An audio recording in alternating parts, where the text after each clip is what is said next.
तो बात गठबंधन को लेकर है तो छोटे छोटे दल अब शक्ति प्रदर्शन भी कर रहे हैं। दरअसल सपा से अलग होकर सेक्युलर मोर्चे की मशाल थामे शिवराज यादव अब अपने नए संगठन को आकार देने में जुट गए हैं।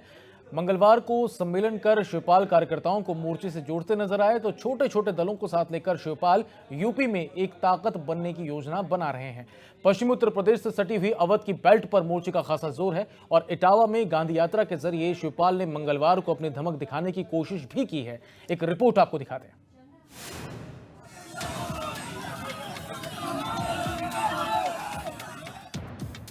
साथ न सही तस्वीर ही सही।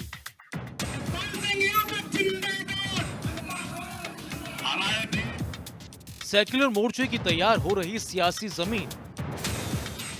रजनीश जी, नीरज जी। शिवपाल का टारगेट पूर्वांचल और पश्चिमी यूपी। भले ही मुलायम सिंह यादव का साथ शिवपाल को न मिल रहा हो, लेकिन शिवपाल भरत की तरह मुलायम के फोटो के सहारे अपने सेक्युलर मोर्चे को सियासी जमीन देने में जुट गए हैं। हर विधानसभा में पार्टी का सम्मेलन कराने की योजना है। खुद शिवपाल लखनऊ में बैठने के बजाय पूरे प्रदेश का दौरा कर रहे हैं। दरअसल शिवपाल का सियासी पैतरा कुछ ऐसा है कि इस मोर्चे की कोशिश है कि गठबंधन में शिवपाल को लेना अब गठबंधन की मजबूरी ही बन जाए। पश्चिमी उत्तर प्रदेश और पूर्वांचल के जिलों में शिवपाल का खासा ध्यान है और ये दोनों यादव बेल्ट हैं और शिवपाल की यहाँ पकड़ भी मजबूत है। इससे सीधा नुकसान सपा को हो सकता है। समाजवादी पार्टी की लड़ाई मौजूदा जो बीजेपी की सरकार है, वो दिल्ली में हो, चाहे उत्तर प्रदेश में हो या मध्य प्रदेश में हो, इन सारे प्रदेशों में जहां बीजेपी ने कब्जा कर रखा है और आम जनता के कामों से अपने आप को दूर कर रखा है और सिर्फ पूंजीपतियों की सरकार है, किसान विरोधी सरकार है, नौजवान बेरोजगार विरोधी सरकार है, इन सब का जिस तरीके से शोषण कर रही बीजेपी, तो हमारी लड़ाई बीजेपी और उन सांप्रदायिक शक्तियों से है जो इस देश पे काबिज है। शिवपाल अपनी ताकत का टॉनिक छोटे दलों को बना रहे हैं। इलाहाबाद में अतीक, मऊ में मुख्तार और अफजल शिवराज के साथ आने की तैयारी में है, तो अपना दल कृष्णा राज, ओम प्रकाश राजभर से शिवपाल चुनावों से पहले समझौता कर सकते हैं।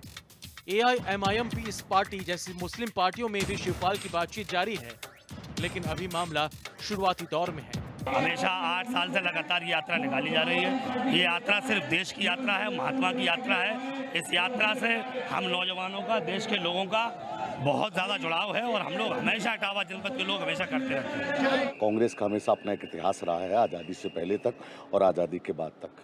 सवाल विचारों की लड़ाई है और विचारधारा की लड़ाई है। शिवपाल यादव जी इटावा के रहने वाले हैं और उनकी अपनी पार्टी है, हम उनका सम्मान करते हैं। चुनाव में क्या उनकी विचारधारा होगी, क्या गांधी के बताए रास्ते पर आदरणीय शिवपाल यादव चलेंगे, नहीं चलेंगे? शिवपाल इटावा में भी सपा की नींव कमजोर करने की रणनीति बना चुके हैं। गांधी जयंती पर इटावा में यात्रा निकालकर शिवपाल अपना दमखम दिखाने में तो सफल रहे, साथ ही सपा को भी एक बड़ी चुनौती दे दी।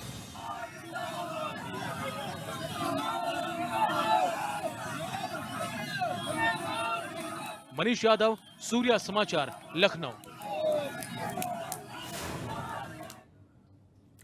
झारखंड में विपक्षी कुनबे की धार अब कुंद पड़ती जा रही है। आपसी तालमेल में भाव अब खुलकर सामने आ चुका है और महागठबंधन में सुस्त रवैये को लेकर अब सवाल खड़े होने लगे हैं। आखिर क्या वजह है कि विपक्ष के सुस्त होती चाल की? रांची से हमारे संवाददाता ब्रजेश राय की ये खास रिपोर्ट देखिए।